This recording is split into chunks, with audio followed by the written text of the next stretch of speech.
ഒരിക്കലൊരു മനുഷ്യൻ വിശാലമായ മരുഭൂമിയിൽ വഴിതെറ്റിപ്പോയി. എന്നാൽ അയാളുടെ കയ്യിൽ വെള്ളമോ ഭക്ഷണമോ ഇല്ലായിരുന്നു. പ്രതീക്ഷ കൈമോശം വരുമെന്ന് കരുതി ഒരു വഴി തേടിക്കൊണ്ടിരുന്നു. അകലെ ഒരു ചെറിയ കൂര പോലെയുള്ള ഒരു കുടിൽ അയാൾ കാണാനിടയായി. മറ്റൊരു വഴിയുമില്ലാതെ ആ മനുഷ്യൻ വെള്ളത്തിനായി പ്രാർത്ഥിച്ചുകൊണ്ട് ആ എളിമയുള്ള കുടിലിനടുത്തെത്തി. കൂരയിൽ ഒരു ചെറിയ ഹാൻഡ് പമ്പ് അയാൾ കാണാനിടയായി. പക്ഷെ എത്ര ശ്രമിച്ചിട്ടും ആ ഹാൻഡ് പമ്പിൽ നിന്നും അയാൾക്ക് വെള്ളം ലഭിച്ചില്ല. അതുള്ള വെള്ളം കുടിക്കാതെ താൻ മരിച്ചു പോകുമോ എന്ന് അയാൾ ഭയപ്പെട്ടു. അയാൾ ആകെ നിരാശവാനായി. എന്നാൽ ഒരു മൂലയിൽ ദൃഢമായി അടച്ചു വെച്ചിരിക്കുന്ന ഒരു വെള്ളത്തിന്റെ ഒരു കുപ്പി അയാളുടെ ശ്രദ്ധയിൽപ്പെട്ടു. ഏറെ വെള്ളം കുടിക്കാൻ തുടങ്ങുമ്പോഴേക്കും കുപ്പിയിൽ കെട്ടിയിരിക്കുന്ന ഒരു ചെറിയ കടലാസ് അയാളുടെ ശ്രദ്ധയിൽപ്പെട്ടു. കൗതുകത്തോടെ അയാൾ ആ പേപ്പറിലെ വരികൾ വായിച്ചു. അതിലെഴുതിയിരിക്കുന്നത് ഇപ്രകാരമാണ്: ഈ ബോട്ടിലിലെ വെള്ളം കുടിക്കരുത്, വെള്ളം ഹാൻഡ് പമ്പിലേക്ക് ഒഴിക്കുക. എങ്കിൽ മാത്രമേ ഹാൻഡ് പമ്പ് വർക്ക് ചെയ്യുകയുള്ളൂ. ശേഷം താങ്കൾക്ക് ആവശ്യത്തിനുള്ള വെള്ളം ലഭിക്കും. ഉപയോഗത്തിന് ശേഷം കുപ്പി വീണ്ടും നിറയ്ക്കാൻ മറക്കരുത്. ആ മനുഷ്യൻ 2 തിരഞ്ഞെടുപ്പുകൾക്കിടയിൽ എന്തു ചെയ്യണമെന്ന ചിന്തയിലായി. ഓരോന്നിനും അതിൻ്റെതായ പരിണിത ഫലങ്ങൾ ഉണ്ടായിരുന്നു. അയാൾ എന്ത് ചെയ്യണമെന്ന ചിന്തയിൽ ആലോചിച്ചു നിന്നു.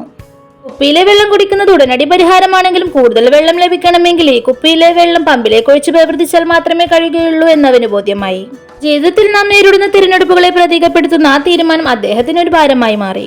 പരാജയവിധി പലപ്പോഴും പലരെയും ധൈര്യപൂർവ്വം സാഹസികത ഏറ്റെടുക്കുന്നതിൽ നിന്നും അവരെ സുഖസൗകര്യങ്ങൾക്കപ്പുറത്തേക്ക് കടക്കുന്നതിൽ നിന്നും പിന്തിരിപ്പിക്കുന്നു. എന്നിരുന്നാലും നമ്മുടെ കഥയിലെ മനുഷ്യൻ ധൈര്യം സംഭരിച്ച് തന്റെ തിരഞ്ഞെടുപ്പ് നടത്തി. പ്രതീക്ഷയോടെ പ്രവർത്തിച്ചുകൊണ്ട് അയാൾ ഹാൻഡ് പമ്പിലേക്ക് വെള്ളം ഒഴിച്ചു. പമ്പ് പ്രവർത്തിപ്പിച്ചപ്പോൾ തണുത്ത ഉന്മേഷദായകമായ വെള്ളം ഒഴുകാൻ തുടങ്ങി. അഹം ശമിച്ചപ്പോൾ അവന് ആശ്വാസമായി.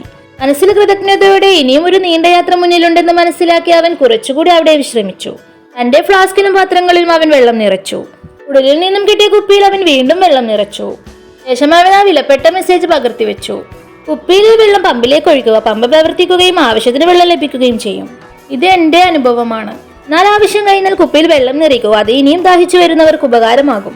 എന്റെ വാക്ക് വിശ്വസിക്കുക, ഇത് എന്റെ അനുഭവമാണ്. ഈ കഥ നമുക്കെല്ലാവർക്കും വിലപ്പെട്ട ജീവിതപാഠം നൽകുന്നു. ജീവിതത്തിൽ പലപ്പോഴും നമുക്ക് ഒന്നിലധികം വഴികൾ തിരഞ്ഞെടുക്കേണ്ടി വരും. നമ്മളെടുക്കുന്ന തിരഞ്ഞെടുപ്പുകളാണ് നമ്മുടെ പാതയെ നിർണ്ണയിക്കുന്നത്.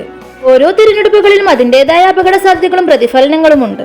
ആ മനുഷ്യന്റെ ധീരമായ തീരുമാനം പോലെ നാമും നമുക്ക് അനുയോജ്യമായി തോന്നുന്ന പാത തിരഞ്ഞെടുക്കുക. നമ്മൾ വിജയം നേടിയാലും പരാജയം നേരിട്ടാലും നമ്മുടെ തിരഞ്ഞെടുപ്പുകൾ മറ്റുള്ളവർക്ക് ഇൻസ്പിറേഷൻ ആയേക്കാം. മറ്റുള്ളവർക്ക് വഴികാട്ടാൻ നമുക്കും പരിശ്രമിക്കാം. സ്റ്റോറി ഇഷ്ടമായ ചാനൽ ലൈക്ക് ചെയ്യുക. കൂടുതൽ മോട്ടിവേഷൻ സ്റ്റോറീസ് കേൾക്കാനായി ചാനൽ സബ്സ്ക്രൈബ് ചെയ്യുക. പുതിയ വീഡിയോയുമായിട്ട് പിന്നീട് കാണാം.